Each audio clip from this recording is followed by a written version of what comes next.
Assalamu alaikum, dear students. Welcome to Study Lava. And today we have started the new lectures, you say, of ninth class. नए जो है वो curriculum update के साथ जो कि 2024 की है, जिसमें जो है अब तक जो नेशनल बुक फाउंडेशन की और आप ये कह लें कि फेडरल बोर्ड ने जो है वो पहले 3 जो चैप्टर हैं वो जिनके जारी किए हैं। तो आज हम इसके जो फर्स्ट चैप्टर है उसके short question answer, short response question जो हैं उनको सॉल्व आउट करने की कोशिश करेंगे। टोटल हमारे पास 12 जो हैं वो सवाल हैं इसके, और इन 12 सवालात को अगर हम वन बाय वन जो है वो सेगमेंटाइज करके इनको सॉल्व भी करेंगे। ठीक है, जैसे पहला है कि फ़िज़िकल इम्पोर्टेंस क्या है, उसके बाद जो है मैं आपको बताऊंगा कि फ़िज़िकल इम्पोर्टेंस में ये जो लेविटेशन ट्रेन है व्हाट इज़ दिस, और फिर हम जो कुछ फाइंड करने वाले क्वेश्चन हैं उनको करेंगे। And after that we will solve out every question in this chapter, short question. ठीक है, तो इसको जो है वो वीडियो के एंड तक ज़रूर देखिएगा।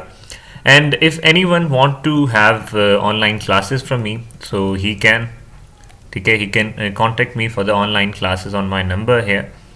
तो ये नंबर आपकी स्क्रीन पे शो हो रहा है। ठीक है, आप मुझे जो है वो इस नंबर पे कांटेक्ट कर सकते हैं। ठीक है, so let's move on toward अब क्वेश्चन, फर्स्ट क्वेश्चन। तो पहला सवाल है हमारे पास, वो कहता है कि हमारा फिजिक्स जो है वो क्या रोल प्ले करता है हमारी ज़िंदगियों के अंदर। ठीक है, हमारी ज़िंदगी में फिजिक्स का कहाँ पे रोल है। फिजिक्स की ज़िंदगी में बेटा हर पहलू के अंदर जो है वो रोल आपको नज़र आता है, और फिजिक्स एक वाहिद ऐसी आप कह लें कि साइंस है, जैसे कि पेज 6 आपकी बुक के ऊपर, ये पेज 6 से लिया गया है, टॉपिक का सारा वहीं बुक से ही आपके लिखा गया है, पेज नंबर 6 पे ये सब कुछ लिखा हुआ है। तो वहाँ पे वो कहता है the physics is most fundamental of all sciences. Physics जो है, जैसे कि आप ये कहते हैं कि mathematics is mother of all sciences, maths जो है वो माँ है तमाम जो है वो साइंस सब्जेक्ट्स की, तो इसी तरह physics is the father of all sciences.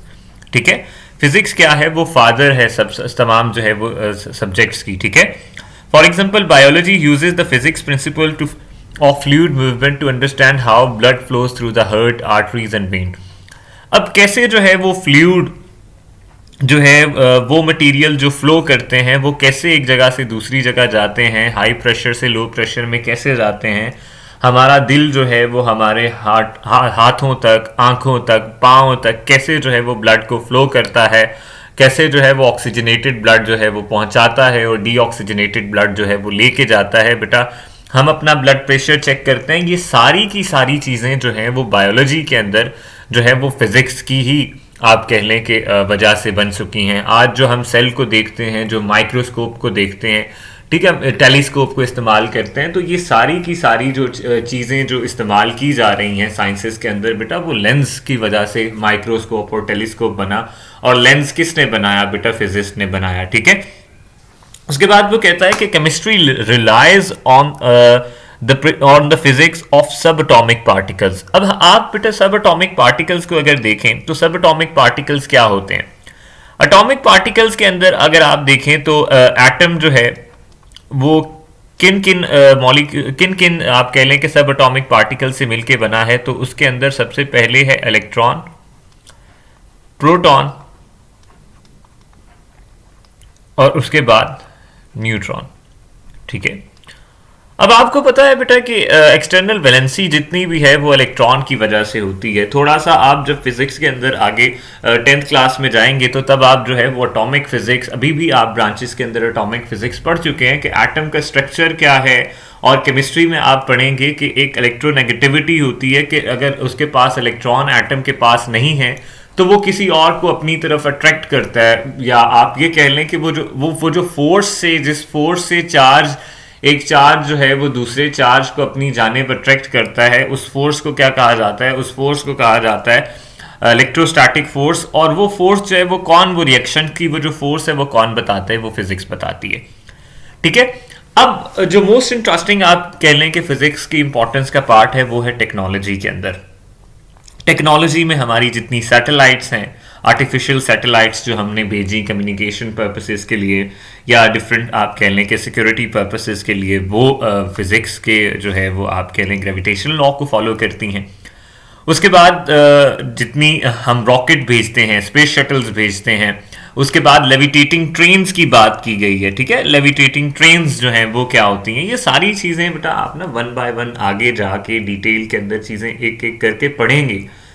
तो परेशान होने की बात नहीं है कि इतनी चीज़ें जो हैं वो हमें कैसे जो है हम मैनेज कर पाएंगे। बेटा वक्त के साथ साथ ये सारी जब आप फिजिक्स पढ़ लेंगे तो आपको हर चैप्टर में कुछ ना कुछ उसकी एप्लीकेशंस मिलेंगी, तो at the end you will know that कि ओह ये तो बहुत ज़्यादा हमारी यहाँ भी इस्तेमाल हो रही है, यहाँ भी हो रही है, यहाँ भी हो रही है।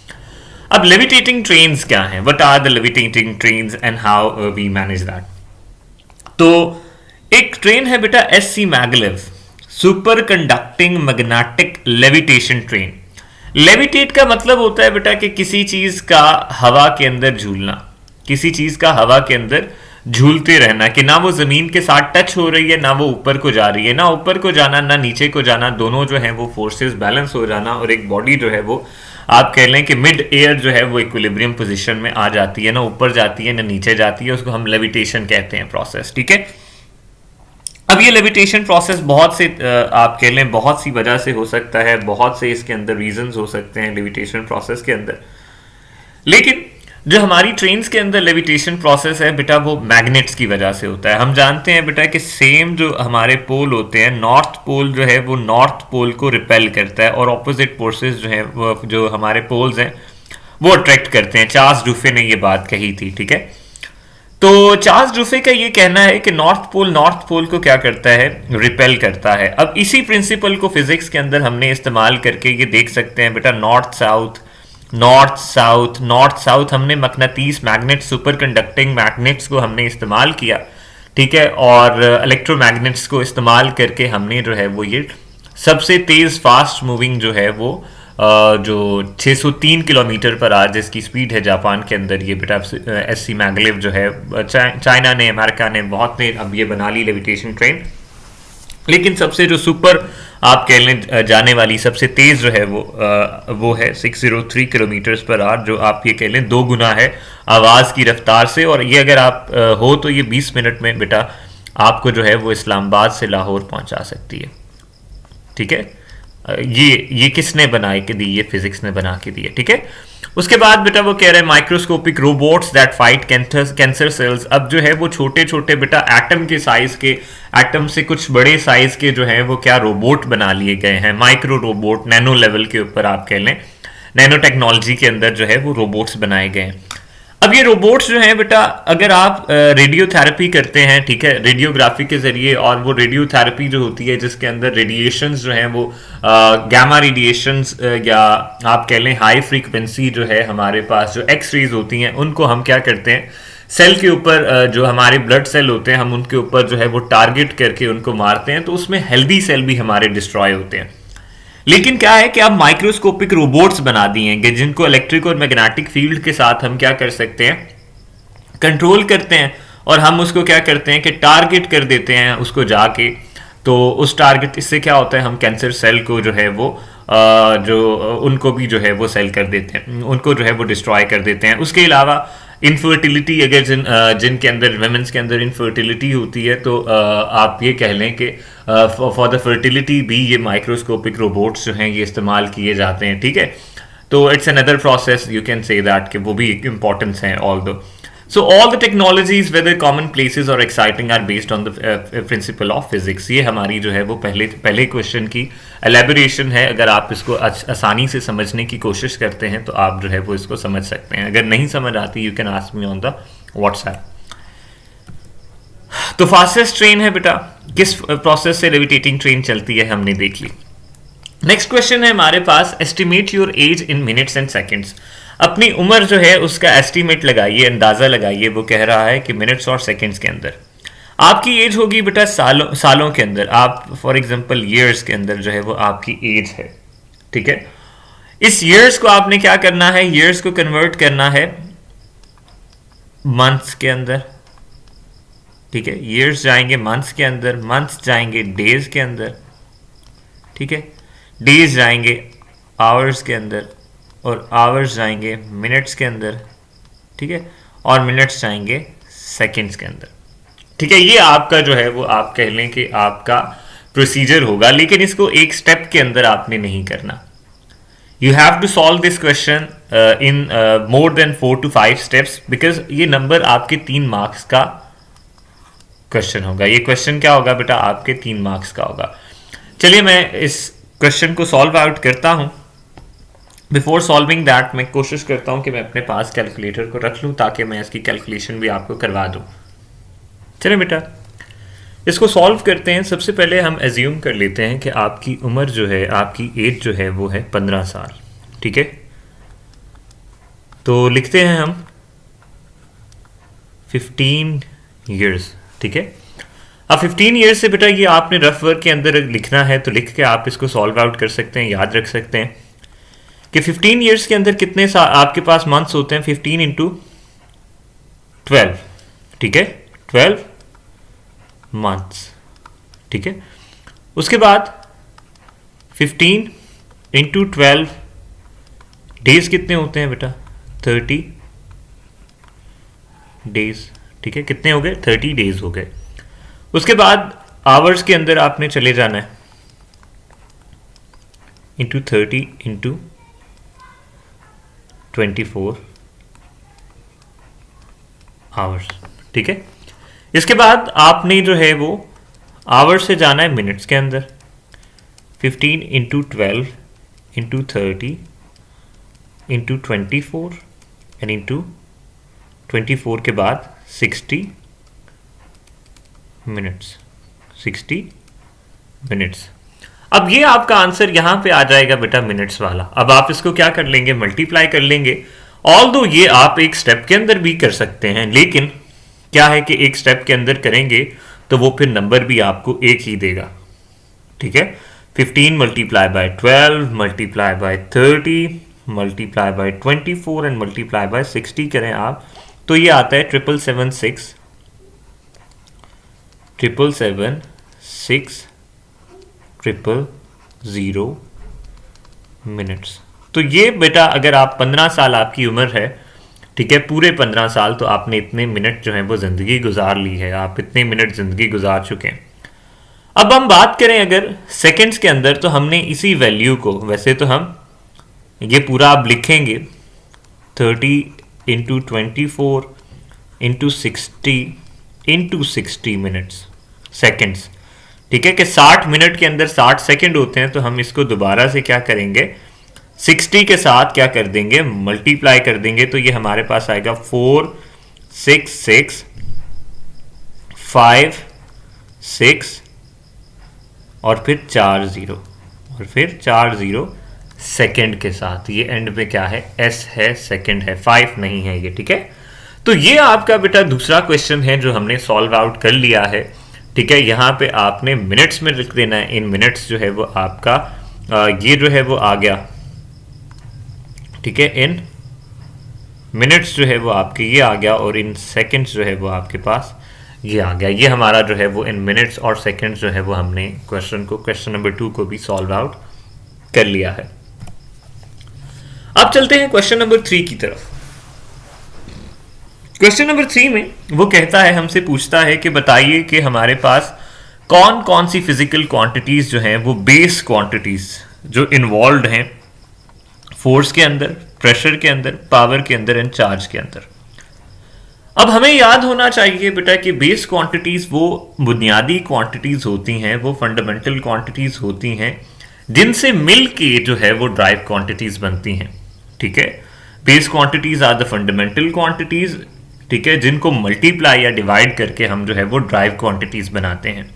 तो यहां पे हमारे पास जो फोर्स है, जो प्रेशर है, जो पावर है और जो चार्ज है, all these 4 quantities are derived quantities. अब हमें इन ड्राइव क्वांटिटीज का फॉर्मूला पता होना चाहिए। जैसे कि फोर्स है तो इन सब में फोर्स, पावर में भी फोर्स आ जाएगा, प्रेशर में भी आ जाएगा, और फोर्स खुद तो है ही फोर्स। तो सबसे पहले हम किसको इस्तेमाल करेंगे, यूज करेंगे, फाइंड आउट करेंगे, फोर्स को फाइंड आउट करेंगे। सबसे पहले हम फोर्स की जो है वो निकालते हैं कि इसके अंदर जो है वो कौन कौन सी बेस क्वांटिटीज जो है वो इन्वॉल्व हैं, ठीक है बेटा। तो हम लिखेंगे बेटा फोर्स इज इक्वल टू, आप ये पढ़ेंगे बेटा, ये परेशान नहीं होना कि ये फॉर्मूला कहां से आ गया, ठीक है। Force is equal to mass into acceleration. Force is equal to mass into acceleration. बेटा ये थर्ड चैप्टर में डायनेमिक्स में जाके आप Newton second law of motion जब पढ़ेंगे तो आप ये पढ़ेंगे। अब मास तो हमारे पास जो है वो क्या है, एक बेस क्वांटिटी है, जबकि एक्सेलरेशन हमारे पास एक ड्राइव क्वांटिटी है। तो ये अभी भी बेस क्वांटिटीज में हमने नहीं लिखा, एक तो बेस है लेकिन ये दूसरी बेस नहीं है, तो हम इसको मास एज इट इज लिख लेंगे और एक्सेलरेशन का दोबारा से फॉर्मूला ओपन करेंगे जो बराबर होती है वेलोसिटी ओवर टाइम के, वेलोसिटी ओवर टाइम के। यहां पे वेलोसिटी जो है, वेलोसिटी क्या है बेटा, वो भी हमारे पास एक ड्राइव क्वांटिटी है जबकि टाइम बेस क्वांटिटी है। तो हमने फोर्स के अंदर दो तो बेस क्वांटिटीज निकाल ली जो मास और टाइम है, एक और रह गई है वेलोसिटी के साथ, उसको ओपन करेंगे तो हमारे पास एक और बेस क्वांटिटी भी वो है, वो कह लें कि खुल के सामने आ जाएगी। जैसे कि आप किसी का राज ऐसे कि कोई इन्वेस्टिगेशन कर रहे हो और बातें खुल के सामने आ रही हो, इसी तरह हमारे पास यहाँ पे जो बेस क्वांटिटीज हैं वो खुल के सामने आ जाएंगी। मास और टाइम बेस हैं वो अलग हैं। यहाँ पे वेलोसिटी का दोबारा फॉर्मूला नीचे खोल लें तो वेलोसिटी बराबर होती है बेटा डिस्टेंस डिवाइडेड बाय टाइम, यानी कि डिस्टेंस क्या होता है, लेंथ होती है। जैसे डिस्टेंस कवर किया मैंने 100 मीटर डिस्टेंस, तो मीटर लेंथ होती है बेटा, तो डिस्टेंस डिवाइडेड बाय टाइम। तो यहां पे कौन कौन सी आ गई, एक मास बेस क्वांटिटी है, लेंथ बेस क्वांटिटी है और टाइम बेस क्वांटिटी है। तो हम कहेंगे कि लेंथ LEN, एक मिनट, लेंथ के ये स्पेलिंग तो होते ही नहीं है,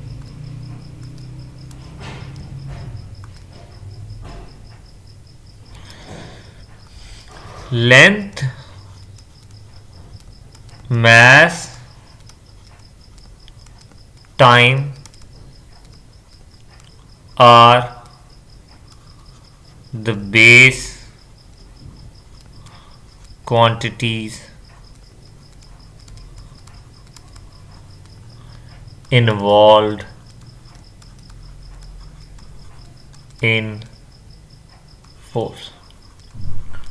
अब देखिए बहुत सी जगह पे आपको सिर्फ टेबल मिलेगा, कैसे हुआ वो ये नहीं बताया जाएगा, सिर्फ length mass times are involve in force, उसके बाद वो बेटा बताई जा सकती है चीज, लेकिन कैसे आई, फॉर्मूलाज क्या थे, वो आपको पता होने चाहिए और वो उसका ये प्रोसेस है। ठीक है, अब नेक्स्ट जो है वो प्रेशर है, ये आसान है, अगले आसान है। ठीक है, अगले क्या है बेटा, आसान है।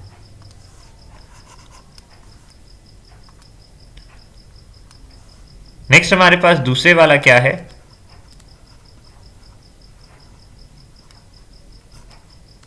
प्रेशर है। अब प्रेशर जो है वो क्या होता है, वो फोर्स पर यूनिट एरिया होता है। अगर आप उसका फॉर्मूला देखें तो P is equal to F over A है, फोर्स ओवर एरिया। फोर्स में अभी हमने देख लिया क्या होता है, एरिया जो है वो मीटर, लेंथ इंटू लेंथ होता है, लेंथ इंटू लेंथ, इसकी यूनिट मीटर स्क्वायर होती है। और फोर्स के अंदर क्या क्या था बेटा, मास ओवर टाइम का स्क्वायर, दो टाइम थे ना, टाइम का स्क्वायर इनटू लेंथ, ये तो हमारे पास फोर्स की हो गई। और नीचे दोबारा से एरिया वाला 1 ओवर लेंथ का स्क्वायर, 1 ओवर लेंथ के स्क्वायर। तो ये जो है वो आप ये कह लें कि लेंथ लेंथ के साथ अगर आप कैंसिल आउट कर दें एक, तो फिर भी लेंथ मास और टाइम बच जाता है। तो बिल्कुल यही चीज आपने लिखनी है कि length mass time are the base quantities involve in pressure. इस दफा आपने प्रेशर लिख देनी है। ठीक है, उसके बाद पावर, पावर की बात करें तो पावर जो है वो क्या है, पावर जो है बेटा वो किसी वक्त के अंदर कितना काम किया गया, work done per unit time का नाम पावर है। Power P is equal to, power P is equal to work done per unit time, और वर्क डन होता है force into displacement divided by time. यानी कि यहां पे फोर्स है, डिस्प्लेसमेंट है, डिस्प्लेसमेंट क्या होती है, वो भी एक लेंथ है। ठीक है, वो भी एक लेंथ है और डिवाइडेड बाय टाइम है, force into displacement divided by time. तो यहां पे भी लेंथ मास और टाइम ही जो है वो आ रहा है। तो यहां पे भी आप लिखेंगे length mass and times are the base quantities involve in power. ठीक है, क्वांटिटीज तीनों की सेम है। उसके बाद बात करते हैं चार्ज की। किसकी? चार्ज की बात करते हैं। अब चार्ज के अंदर चार्ज जो है वहां पे करंट का फॉर्मूला इस्तेमाल होगा। चार्ज के अंदर करंट का फॉर्मूला इस्तेमाल होगा। करंट जो है वो बराबर है, आप ये कह लें, I is equal to Q by T होता है। यहां पे Q जो है वो चार्ज का सिंबल है और T टाइम है। तो यहां से अगर आप कह लें Q is equal to I into T होगा, तो चार्ज के अंदर आप लिखेंगे इन चार्ज। ठीक है, हमारे पास जो बेस क्वांटिटीज हैं वो है एक करंट, इलेक्ट्रिक करंट, और दूसरा टाइम। ठीक है, electric current and time are the two base quantities involve in charge. ठीक है, बाकी के अंदर मास, लेंथ, मास, टाइम, इन तीन के अंदर, और चौथे वाले के अंदर हमारे पास करंट और टाइम है। आई होप सो ये जो है वो क्वेश्चन आपको क्लियर हो गया होगा, और मैंने कोशिश की कि आपको इसको अच्छे से जो है वो समझा सकूं। नेक्स्ट क्वेश्चन की तरफ चलते हैं। अब नेक्स्ट क्वेश्चन के अंदर वो कहता है कि बताइए, show that prefix micro is 1000 times smaller than prefix milli. वो कह रहे हैं कि माइक्रो क्या है, मैं यहां पे लिख लेता हूं माइक्रो। वो कह रहे हैं 1000 टाइम्स छोटा है। 1000 टाइम्स छोटा है किससे? मिली से। ठीक है, ये आपने क्या करना है, ये आपका टू प्रूव है। ये क्या है आपका? टू प्रूव है। ये आपका क्या बेटा? टू प्रूव है। अब सॉल्यूशन करते हैं इसका बेटा। बड़ा ही आसान है, ये आसान है, ये सवाल आसान है बेटा, आगे आसान है सारे सवाल, टेंशन नहीं लेनी आपने। Micro is equal to 10 power minus 6। ठीक है, यहां पे आप लिखेंगे micro is equal to 10 power minus 3 into 10 power minus 3। ये जो 10 पावर माइनस 3 है, आप कह लें कि यहां पे जो है वो इधर मल्टीप्लाई हो रही है, इस तरफ लाके डिवाइड कर दें, तो यहां पे पॉजिटिव पावर्स के साथ है, मल्टीप्लाई ऊपर है तो नीचे जाएगी, यहां पे तो नेगेटिव के साथ आ जाएगी। वो पॉजिटिव यहां पे नेगेटिव के साथ है, नीचे इधर पॉजिटिव के साथ आ जाएगी डिवीजन के अंदर। ठीक है, तो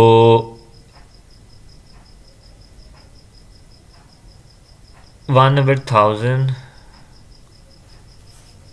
micro is 1000 times smaller than milli. Micro को 1000 से डिवाइड करें, नहीं नहीं नहीं नहीं नहीं नहीं,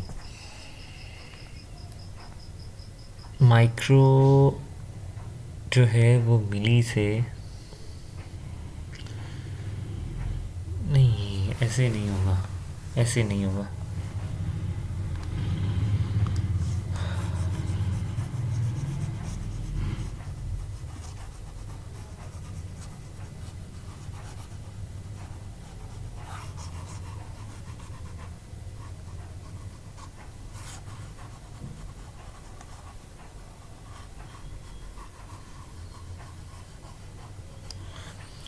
तो चलिए अब हम चलते हैं फोर्थ क्वेश्चन की तरफ और देखते हैं कि फोर्थ क्वेश्चन के अंदर हमने क्या करना है। तो फोर्थ क्वेश्चन के अंदर वो कहता है कि माइक्रो जो है वो 1000 गुना छोटा है मिली से। 1000 गुना छोटा है मिली से, यानी कि मिली का जो 1000वां हिस्सा है, मिली का जो 1000 टाइम्स है, वो किसके बराबर है? माइक्रो के बराबर। माइक्रो के बराबर है। Micro is 1000 times less than milli. Micro is, ये इज इक्वल का मतलब इज होता है ना, micro is 1000 time less than milli. ये हमारा क्या है? ये हमारा है टू प्रूव। इसको आप क्या लिखेंगे बेटा? To prove. ठीक है, अब हम चलते हैं सॉल्यूशन की तरफ इसके, कि इसको टू प्रूव को हम सॉल्व कैसे करेंगे, इसका आंसर फाइंड आउट कैसे करेंगे। तो हम लिखेंगे बेटा micro is equal to 10 power minus 6। Micro is equal to what? 10 power minus 6। इस 10 पावर माइनस 6 को हम क्या कर लेंगे? ब्रेक कर लेंगे 10 power minus 3 into 10 power minus 3 को, क्योंकि जो है नीचे सेम है, कोफिशिएंट सेम है, पावर z होके दोबारा -6 बन जाएंगी। अब ये जो है 10 पावर -3 जो है ये जब यहां नीचे आएगी तो क्या हो जाएगी बेटा, प्लस में हो जाएगी। या इसको इस तरह कर लें, micro equals to 10 power -3 divided by, ये नीचे चली गई तो 10 पावर +3 हो गई। अब ये 10 पावर -3 किसके बराबर होगी, मिली के, और ये नीचे क्या आ जाएगा 1000। 10 की पावर 3 किस में कन्वर्ट हो जाएगी, 1000 में। तो माइक्रो जो है वो बराबर हो गया किसके, मिली डिवाइडेड बाय 1000 के। आई होप सो स्टूडेंट्स जो हैं, स्टूडेंट्स को ये समझ में आ गया होगा कि ऊपर हमने ये जो है 10 की पावर -3 को मिली के बराबर लिख दिया, क्योंकि ये प्रीफिक्स जो है वो मिली के बराबर होता है, और 10 की पावर 3 जो है अगर आप उसको ओपन करें तो वो 1000 के बराबर होती है। Okay, let's move on toward the 5th question. अब लिखे हुए सवाल हैं तो वो जल्दी जल्दी आपको समझा दिए जाएंगे। जस्टिफाई दैट कि डिस्प्लेसमेंट जो है वो एक वेक्टर क्वांटिटी है जबकि एनर्जी जो है वो एक स्केलर क्वांटिटी है। वो कह रहा है कि इस बात को साबित करें कि, इस बात की कोई दलील दें या इसको साबित करें कि हमारे पास डिस्प्लेसमेंट वेक्टर है और जो एनर्जी है वो एक स्केलर है। तो आपको इस बात का इल्म होगा बेटा कि जो डिस्प्लेसमेंट होती है हमारे पास, वो हमारे पास एक वेक्टर क्वांटिटी क्यों होती है कि उसके पास एक मैग्नीट्यूड होता है और मैग्नीट्यूड के साथ साथ उसके पास एक डायरेक्शन है। ठीक है, डिस्प्लेसमेंट जो है वो क्या है, किसी खास सिमत के अंदर जो है जब आप कोई सफर तय करते हैं या आप डिस्टेंस कवर करते हैं किसी खास सिमत के अंदर, in a particular direction, if you are covering some distance then it will be a displacement। ठीक है, लेकिन on the other hand if we look at energy, अगर हम इसी के बरअक्स एनर्जी की बात करें तो एनर्जी तो काम करने की सलाहियत है। एनर्जी तो is ability of doing work, जो है वो किसी भी सिस्टम की काम करने की सलाहियत है कि वो सिस्टम कितना काम कर सकता है किसी भी। तो अब कोई काम कितना कर सकता है, तो वो तो एनर्जी, उसकी तो कोई डायरेक्शन नहीं होती, which do not have any direction, which don't have any direction. ठीक है, तो इसकी डायरेक्शन नहीं होती, so that's why we say that it's a scalar quantity. यहाँ पे एक जो है वो कॉमा भी आता है डोंट के अंदर। ठीक है, तो ये तो हमारी हो गई जस्टिफिकेशन कि एनर्जी जो है वो एक स्केलर क्वांटिटी है, उसकी कोई जो है वो डायरेक्शन नहीं होती। कभी आपने नहीं कहा कि मैं जो है वो काम कर रहा हूँ मगरिब की तरफ, मैं काम कर रहा हूँ मशरिक की तरफ, I am working toward north, I am working toward east. नहीं, आप ये कहते हैं कि I am going toward north, मैं नॉर्थ की तरफ जा रहा हूँ या मैं ईस्ट की तरफ जा रहा हूँ। ठीक है, तो मेरी कश्ती जो है वो नॉर्थ की तरफ जा रही है, तो ये डिस्प्लेसमेंट की डायरेक्शन होती है, जबकि एनर्जी की डायरेक्शन नहीं होती, जिस वजह से वो एक स्केलर क्वांटिटी है। नेक्स्ट है हमारे पास, वो कहता है कि जो स्क्रू गेज है और वर्नियर कैलिपर जो है, इन दोनों में से प्रीसाइज कौन है, ज्यादा अच्छी वैल्यू जो है वो कौन देता है। तो आपको इस बात का इल्म होना चाहिए बेटा कि जो वर्नियर कैलिपर और स्क्रू गेज है, इनमें स्क्रू गेज जो है वो ज्यादा प्रीसाइज है। ठीक है, screw gauge can give more precise than vernier caliper. Briefly explain why. वो कह रहे हैं इस बात को जो है वो थोड़ा सा इसके ऊपर बहस करें, इसको एक्सप्लेन करें, इसकी एक्सप्लेनेशन दें कि कैसे जो है ये आपका जो स्क्रू गेज है वो ज्यादा प्रीसाइज जो है वो वैल्यू देता है। तो स्क्रू गेज जो है बेटा उसका लीस्ट काउंट है 0.01 मिलीमीटर और जो वर्नियर कैलिपर है उसका जो लीस्ट काउंट है वो 0.1 है। यानी कि बेटा जो हमारे पास वर्नियर कैलिपर है वो किसी 1 मिलीमीटर के 10वें हिस्से को पैमाइश कर सकता है। 1 मिलीमीटर के कितने बेटा, 10वें हिस्से को वर्नियर कैलिपर। ठीक है, तो ये किसके बराबर आएगा, 0.1 मिलीमीटर। ठीक है, 0.1 मिलीमीटर। लेकिन अगर हम बात करें स्क्रू गेज की तो वो 1 मिलीमीटर के 100वें हिस्से तक, 1 मिलीमीटर के 100वें हिस्से तक मैयर कर सकता है। उसका लीस्ट काउंट है 0.01 मिलीमीटर। तो बेटा जो 10वें हिस्से तक कर सकता है वो इतना प्रिसाइज नहीं है। जो स्क्रू गेज है उसका लीस्ट काउंट जो है वो 0.01 मिलीमीटर है और वो 100वें हिस्से तक 100th टाइम जो है वो आप कह लें कि 10 गुना ज्यादा जो है वो डीप जाके जो है वो छोटी चीज जो है वो उसकी मैयर कर सकता है किसी भी लेंथ की। तो इसलिए जो है वो हमारे पास with lesser with smaller you say that screw gauge as the screw gauge has smaller least count, for that reason it measures more precisely and more accurate values। ठीक है, मेरी बात समझ में आ गई आपको? आई होप सो समझ में आ गई होगी। अगर नहीं आई बेटा तो you can ask me on the WhatsApp, I provided the number at the end. ठीक है, नेक्स्ट क्वेश्चन है differentiate between mechanical stop watch and a digital stop watch. ठीक है, अब मैकेनिकल स्टॉप वॉच क्या है और डिजिटल स्टॉप वॉच क्या है, इनमें डिफरेंस आइए देखते हैं। मैकेनिकल स्टॉप वॉच के अंदर वो कहता है कि दो सर्कुलर डायल्स होते हैं। ठीक है, एक बड़े वाला, एक बड़े ये डायल जो है ये पूरी गिनती नजर आ रही है, और एक छोटा डायल ये जो है वो नजर आ रहा है आपको ये वाला। ठीक है, ये जो है this one is smaller and this whole of this one is the larger dial. ठीक है, तो ये हमारे पास क्या है, हमारे पास दो डायल्स होते हैं। ठीक है, अब इसके अंदर वो कहता है कि एक जो है वो सेकंड्स वाला हैंड है, सेकंड्स वाली सुई जो है वो एक के अंदर घूमती है, जबकि दूसरे के अंदर स्मॉल वाले जो डायल है, स्मॉल जो गोल दायरा है उसके अंदर मिनट वाली सुई जो है वो घूमती है। कि ये वाला जो है हमारे पास ये सुई जो है ये मिनट हैंड है, हैंड का मतलब बेटा सुई होती है, और ये हमारे पास जो है ये सेकंड्स वाली सुई है, this one is second hand. ठीक है, सेकंड हैंड जैसे कोई चीज लिबास ले लेते हैं तो ये सेकंड्स वाली हैंड है, सेकंड्स वाली सुई है। ठीक है, इसमें दो होते हैं। ठीक है, which rotates the watch starts and stop by pressing a knob at the top of it. ठीक है, इसके अंदर क्या होती है कि हमारे पास एक नॉब होती है यहाँ पे। ठीक है, इसको कहते हैं नॉब। इसको अगर आप एक दफा प्रेस करेंगे तो आपकी जो है वो सेकेंड्स वाली जो है वो हैंड चलने लग जाएगा। अगर दूसरी दफा दबाएंगे तो वो जो है वहीं पे स्टॉप हो जाएगा, और अगर तीसरी दफा इसी नॉब को आप प्रेस करेंगे तो रीसेट हो जाएगा। ठीक है, the least count of mechanical stop watch is 1 second, जबकि जो डिजिटल स्टॉप वॉच है उसका 0.1 सेकेंड है। ये 1 सेकेंड तक कर सकता है, ये डिजिटल स्टॉप वॉच जो है वो 1 सेकेंड के 10वें हिस्से तक कर सकती है। ठीक है, उसके अलावा इसके अंदर डिजिटली जो है वो बटन से कंट्रोल होते हैं। इसके जो है वो लेफ्ट और राइट के ऊपर बटन होते हैं, हर एक के लिए अलग अलग। ठीक है, प्रेस जो है स्टार्ट के लिए अलग बटन है, उसी से स्टॉप हो जाता है, और रीसेट के लिए यहाँ पे जो है वो अलग बटन दिए जाते हैं। टाइम लैप्स जो है वो यहाँ पे नंबर्स के अंदर लिखे जाते हैं। डिजिटल का मतलब कि यहाँ पे जो है वो हमारे पास डिजिट्स के अंदर, नंबर्स के अंदर जो है वो शो हो रहे होते हैं, यहाँ पे सुइयां नहीं होती। एनालॉग, जबकि एनालॉग और मैकेनिकल के अंदर हमारे पास जो है वो सुइयां होती हैं। ठीक है, नेक्स्ट है हमारे पास वो कह रहा है कि कैसे जो है वो मेजरिंग सिलेंडर की मदद से हम जो है वो किसी भी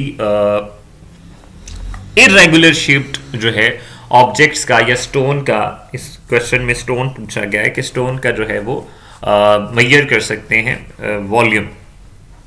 ठीक है, how we can measure the volume of irregular shape.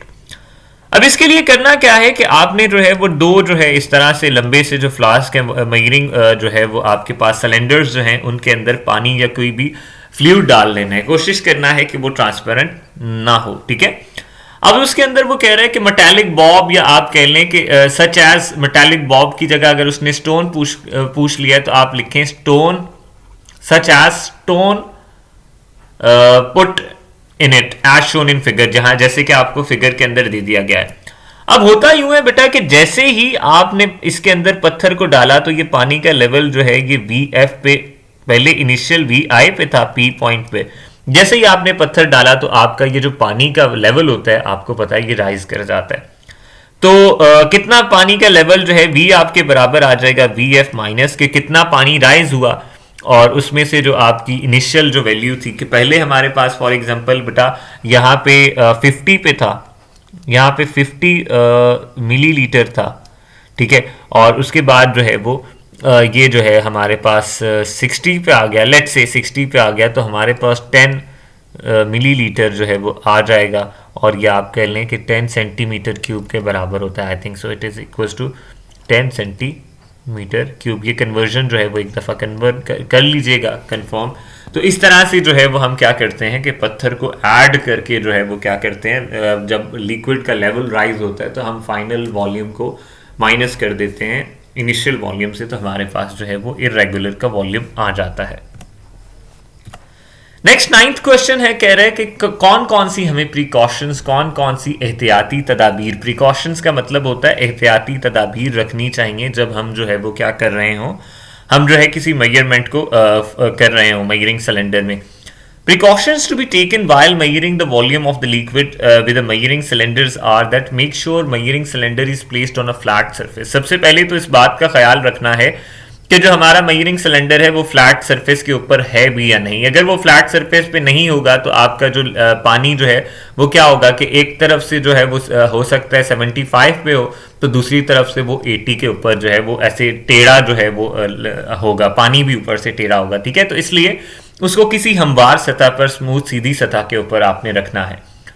Take the care of meniscus and take the reading accurately. वो कह रहा है कि ऊपर से जो है वो मिनिस्कस का ख्याल रखें कि उसके ऊपर जो है वो ऊपर, मिनिस्कस कहते हैं बेटा ये जो लिक्विड की सबसे ऊपर वाली लेयर होती है, लिक्विड की सबसे जो ऊपर वाली लेयर होती है, इस ऊपर वाली लेयर को हम मिनिस्कस कहते हैं। ये जो जैसे आपके पास दूध के ऊपर मलाई जहां से आ जाती है, ठीक है, मलाई जो ऊपर होती है, क्रीम जो होती है, और उसके बाद आप कह लें चाय के ऊपर जो क्रीम एक पूरी मलाई आ जाती है आपके ऊपर चाय के कप के, वो एक मिनिस्कस होती है। वो ऊपर वाली जो सरफेस होती है सबसे, उसको हम मिनिस्कस कहते हैं। उसका ख्याल रखते हुए आपने अच्छे से जो है वो एहतियाती तदाबीर में आपने उससे अच्छी रीडिंग देखनी है, अच्छे से देख के देखनी है।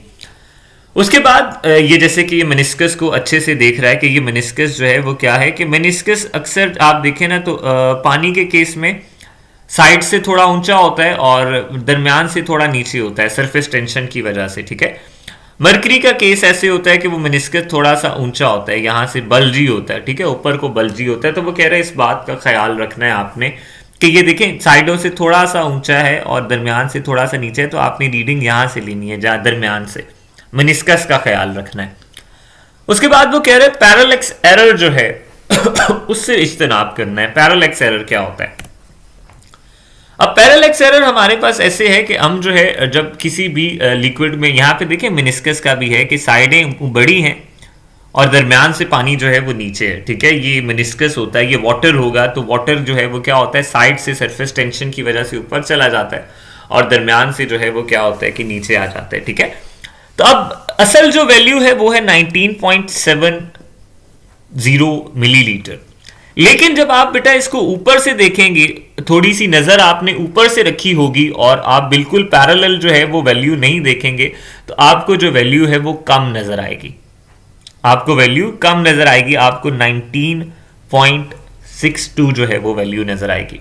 और अगर आप नीचे से वैल्यू को देखेंगे बेटा तो आपको वैल्यू जो है वो ज्यादा नजर आएगी और 19.82 नजर आएगी। इसलिए आपने जब भी बीकर को देखना है, ये बीकर है आपकी, तो आपने अपनी नजर जो है वो बिल्कुल ही आप कह लें कि ऐसे बिल्कुल स्ट्रेट सामने रखनी है उसके ऊपर। ठीक है, जैसे ये आई बनी हुई है, आपने इस तरह से जो है वो नजर रख के इसको जो है वो देखना है। ठीक है, ये पैरेलैक्स एरर है। ऊपर नीचे से देखेंगे तो एंगल की वजह से आपको सही नजर नहीं आएगा। अब वो कह रहे हैं कि हमें जो है वो सिग्निफिकेंट फिगर्स की या सिग्निफिकेंट डिजिट्स की क्यों जरूरत होती है। वो कह रहे हैं it is important to be honest when reporting a measurement. हमें इस बात वक्त जो है वो ईमानदारी से काम लेना चाहिए कि जब हम जो है वो मेजरमेंट कर रहे हो तो अब वो कह रहे हैं कि अब कोई इक्विपमेंट है, सिग्निफिकेंट फिगर जो है बताता है। फॉर एग्जांपल मैं एक वैल्यू लेता हूं, मैं आपको समझाने की कोशिश करता हूं कि मैं एक वैल्यू कैलकुलेट करता हूं और वो मेरे पास 2.50 मिलीमीटर आ जाती है। ठीक है, और एक और वैल्यू है वो है 2.5 और एक वैल्यू है 2 मिलीमीटर। ठीक है, अब मैं कहता हूं कि इन सब में से जो है वो मैंने ये जो वैल्यू है, मैं कहता हूं कि मैंने ये वैल्यू स्क्रू गेज से ली है, या मैं कहता हूं ये वाली वैल्यू मैंने स्क्रू गेज से ली है। ठीक है, तो ये बात आप नहीं मानेंगे, आप कहेंगे कि ये ऊपर वाली वैल्यू स्क्रू गेज की है। क्यों? क्योंकि स्क्रू गेज का जो लीस्ट काउंट है वो 0.01 है। वो पॉइंट के बाद 2 डिजिट्स को पैमाइश करता है, वो पॉइंट के बाद 2 डिजिट्स तक मैयर कर सकता है। तो ये वैल्यू स्क्रू गेज की है, हमें पता चल जाएगा यहां से। ये वैल्यू वर्नियर कैलिपर्स की है, मिलीमीटर यहां पे लिख लें, वर्नियर कैलिपर की है। क्यों? क्योंकि वो पॉइंट के बाद 1 डिजिट मैयर करता है और जो मीटर रूल, ये वैल्यू हमारी मीटर रूल की होगी क्योंकि उसका लीस्ट काउंट 1 मीटर है। वो पॉइंट के बाद कोई भी वैल्यू मैयर नहीं करता। तो वो कहता है कि हमें बताता है कि कितनी एक्यूरेट, कितनी प्रिसाइज वैल्यू जो है वो कोई ऑब्जेक्ट, कोई जो है वो इंस्ट्रूमेंट हमें देता है। तो आप ये कह लें कि एक्यूरेसी के लिए हम जो है वो क्या करते हैं कि जो हमारे पास डाउटफुल नंबर्स होते हैं या जो हमारे पास नॉन सिग्निफिकेंट होते हैं हम उनको रिमूव कर देते हैं, और इससे क्या होता है कि हमारे पास जो है वो एक्यूरेट वैल्यू आती है, मोस्ट एक्यूरेट वैल्यू जो है वो हमारे पास आ जाती है। We can achieve this by controlling the number of digits और significant figures used to report measurement. हम इससे क्या कर लेते हैं कि जो हमारे पास सिग्निफिकेंट नहीं होते फिगर्स, हम उनको जो है वो क्या कर देते हैं, रिमूव कर देते हैं, जिनसे हमारे पास एक्यूरेट वैल्यू आ जाती है। नेक्स्ट है वो कह रहे हैं how and random error can be reduced. अब रैंडम एरर जो है बेटा उसकी कोई वजह नहीं होती, ठीक है। अगर रैंडम एरर आप डिटेल के अंदर पढ़ें तो रैंडम एरर में वो कहता है कि रैंडम एरर वो रिपीटेड वैल्यूज के अंदर चेंजिंग के अंदर आता है। फॉर एग्जांपल आपके पास एक पेंडुलम है और आप उस पेंडुलम की जो है वो टाइम पीरियड को मेजर करते हैं, तो हर दफा उसका टाइम पीरियड मुख्तलिफ आएगा।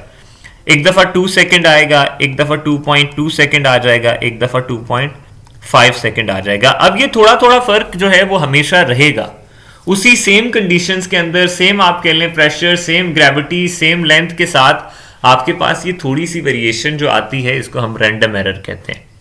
तो इसको रैंडम एरर को जो है वो कम करने के लिए वो कहता है कि हम जो है वो क्या कर सकते हैं, it is important to repeated measurements and use statistical analysis for the variability. हम क्या करते हैं, ज्यादातर जो है एक ही जो है वो, अगर जहां पे हमें पता हो कि यहाँ रैंडम एरर आ रहा है तो वहां पे हम उसको बार बार जो है वो वैल्यूज को कैलकुलेट करते हैं। फॉर एग्जांपल 10 दफा हम जो है वो उसको वैल्यूज को कैलकुलेट कर लेते हैं और फिर क्या करते हैं, उसका मीन फाइंड कर लेते हैं, ठीक है। फॉर एग्जांपल यहाँ पे मेरे पास 2 जो है वो वैल्यूज थी, मैं क्या करता हूँ कि इसका मीन कैलकुलेट करता हूँ, तो मीन होता है sum of all values divided by number of all values. तो 2 second plus 2.2 second plus 2.5 second divided by number of all values कितनी है, 1 2 3 वैल्यूज हैं, तो मैं इसको 3 से डिवाइड कर दूंगा, तो ये मेरे पास आई थिंक सो आंसर आ जाएगा 2 और 5 7 2.35 2.3, ठीक है। ये कुछ इस तरह से वैल्यू आती है, मैं इसको कैलकुलेट करके आपको बता देता हूँ। 2.2 प्लस 2.5 डिवाइडेड बाय 3 जी, ये 2.233 सेकंड जो है ये इसकी सबसे ज़्यादा आप कह लें दरमियानी वैल्यू है, ठीक है, और मीन वैल्यू है, और यही मीन वैल्यू जो है वो आपकी सबसे ज़्यादा एक्यूरेट वैल्यू होगी। तो रैंडम एरर्स के अंदर आप उसका मीन वैल्यू लेके, उसकी दरमियानी वैल्यू लेके जो है वो क्या करते हैं, आप उसको आप कह लें कि सॉल्व आउट कर लेते हैं, उसकी जो मोस्ट एक्यूरेट वैल्यू है उसको फाइंड आउट कर लेते हैं, ठीक है। नेक्स्ट लास्ट क्वेश्चन जो है हमारा है वो है differentiate between precision and accuracy. Precision और एक्यूरेसी के अंदर जो है वो कहता है कि फर्क बताइए।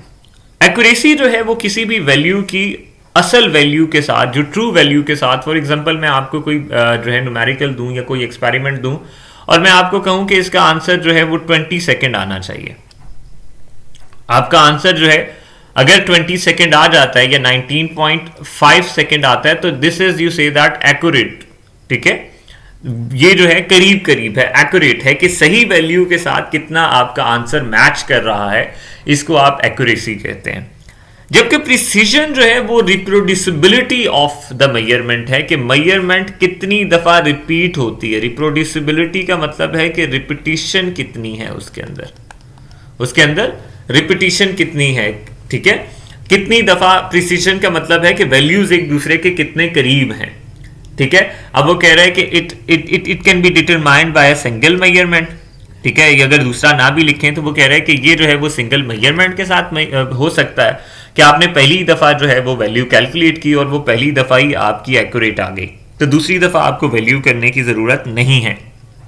जबकि प्रिसीजन को देखने के लिए आपको जो है वो बार बार जो है वो क्या करना पड़ता है, बार बार आपको जो है वो वैल्यूज मेजर करनी पड़ती हैं। Accuracies can be affected with systematic errors, रहने दें इसको भी, ठीक है। वो कहता है प्रिसीजन ज्यादातर रैंडम एरर्स के साथ चलती हैं और एक्यूरेसी सिस्टमैटिक एरर के साथ चलती है। फॉर एग्जांपल 0 एरर है तो हम उसको सिस्टमैटिक एरर्स के अंदर उसको सॉल्व आउट करते हैं। पर्सनल या इंस्ट्रूमेंटल एरर हो तो वहां पे एक्यूरेसी ज्यादा काम होती है, और अगर रैंडम एरर हो तो अभी हमने पढ़ा है कि हम जो है वो ज़्यादा रिपीटिशन ले लेते हैं, हम वैल्यूज़ को ज़्यादा कर लेते हैं, फिर उसको उसका मीन ले लेते हैं, ठीक है। तो वो एक बात अलग की गई है। ये लास्ट वाली कर लें बेटा, ये 3 कर लें, पहली, इसमें ये तीसरी और ये लास्ट वाली के ये डिग्री ऑफ कंफर्मिटी है और ये डिग्री ऑफ रिप्रोड्यूसिबिलिटी है कि ये डिग्री ऑफ कंफर्मिटी है कि कितने आंसर जो है वो हमारे दुरुस्त है, और वो हमारी डिग्री ऑफ रिप्रोड्यूसिबिलिटी है कि हमने कितनी दफ़ा वैल्यूज़ जो हैं वो ली हैं और वो कितनी दफ़ा एक दूसरे के साथ मैच की हैं, ठीक है। तो ये है हमारा, आप कह लें, एक्यूरेसी और प्रिसीजन, और इन सब की जो है वो आज हमने जो है वो कर लिया है। दोबारा से बेटा, if you want to join my online classes, ठीक है, I am starting an online batch for the students 9th 10th के न्यू जो बुक सेशंस आए हैं, ठीक है। तो अगर if you want to join that बेटा, आप मुझे ज्वाइन कर सकते हैं, ठीक है, और वहाँ पे जो है मैं आपको ये सारी चीज़ें करवा दूंगा, ठीक है। So thank you very much for your time बेटा। आज हमने जो है वो शॉर्ट क्वेश्चंस कर लिए हैं। I hope so you enjoyed the lecture and see you in the next class बेटा। नेक्स्ट जो है हम इसके न्यूमेरिकल सॉल्व करेंगे, तो उस मिलते हैं बेटा अपने लेक्चर्स के अंदर।